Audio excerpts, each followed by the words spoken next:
Hi guys, good morning. Welcome back to zero oil cooking. So ನಾನು ಇವತ್ತು ನಿಮಗೆ ಕೇರಳದ ಸ್ಪೆಷಲ್ ರೆಸಿಪಿ ಆದಂಥ ಸೂಡು ಗಂಜಿನ ಯಾವ ರೀತಿ ಮಾಡೋದು ಅಂತ ಹೇಳ್ತೀನಿ. ಇದು ತುಂಬ ಒಳ್ಳೆಯದು, ಆರೋಗ್ಯಕ್ಕೆ ನಮ್ಮನ್ನ ಹೈಡ್ರೇಟ್ ಆಗಿಡುತ್ತೆ, ಕಂಫರ್ಟ್ ಇರುತ್ತೆ ಫುಡ್ಡು. ಮತ್ತು ಇದ್ರ ಜೊತೆ ನೀವೇನಾದರೂ ಬೇರೆ ಐಟಮ್ಸ್ಗಳನ್ನ ಕೂಡ ಮಿಕ್ಸ್ ಮಾಡಿ ತಿನ್ಬೋದು. ದೇಹಕ್ಕೆ ಒಳ್ಳೆ ನ್ಯೂಟ್ರಿಷನ್ ಫುಡ್ ಕೂಡ ಹೌದು. ವಾರದಲ್ಲಿ ನೀವು ಒಂದು ಮೀಲಲ್ಲಿ ಇದನ್ನು ತೊಗೊಂಡ್ರೂ ಸಾಕು, ಒಳ್ಳೆ ರಿಚ್ ಇರುತ್ತೆ ಫುಡ್ ಇದು. ಸ್ಪೆಷಲಿ ಡಯಾಬಿಟಿಕ್ ಪೀಪಲು ಸ್ವಲ್ಪ ಗಟ್ ಕ್ಲೀನಿಂಗಿಗೂ ಕೂಡ ಇದು ನಿಮಗೆ ಹೆಲ್ಪ್ ಮಾಡುತ್ತೆ. And very essential to take at least 1 time in a week.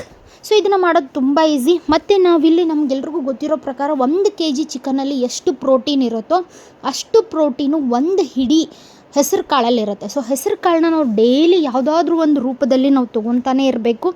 So ನಾನು ನೆಕ್ಸ್ಟ್ ನನ್ನ ರೆಸಿಪಿಯಲ್ಲಿ ತೋರಿಸ್ತೀನಿ ನಿಮಗೆ. ಡೈಲಿ ನಾವು ಹೆಸರು ಕಾಳನ್ನು ಯಾವ ರೀತಿಯೆಲ್ಲ ಉಪಯೋಗಿಸ್ಬಹುದು ಅನ್ನೋದು ನನ್ನ ಲೇಟರ್ ಆನ್ ವೀಡಿಯೋಸಲ್ಲಿ ತೋರಿಸ್ತೀನಿ. ಸೊ ಇದನ್ನು ಮಾಡೋದು ತುಂಬ ಈಸಿ.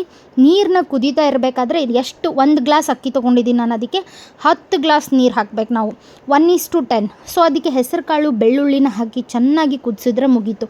ನೆಂಚ್ಕೊಳ್ಳೋಕ್ಕೆ ನೀವು ಉಪ್ಪಿನಕಾಯಿ ಮೆಣಸಿನ್ಕಾಯಿ ಏನಾದರೂ ಇಟ್ಕೊಳ್ಳಿ. ಒಳ್ಳೆ ಹೆಲ್ದಿ ರೆಸಿಪಿ. ಇದೇ ಥರ ಹೆಲ್ದಿ ರೆಸಿಪಿಗಾಗಿ ನನ್ನ ಚಾನಲ್ನ ಫಾಲೋ ಮಾಡೋದನ್ನ ಮರಿಬೇಡಿ. Thank you so much. Bye, love you all.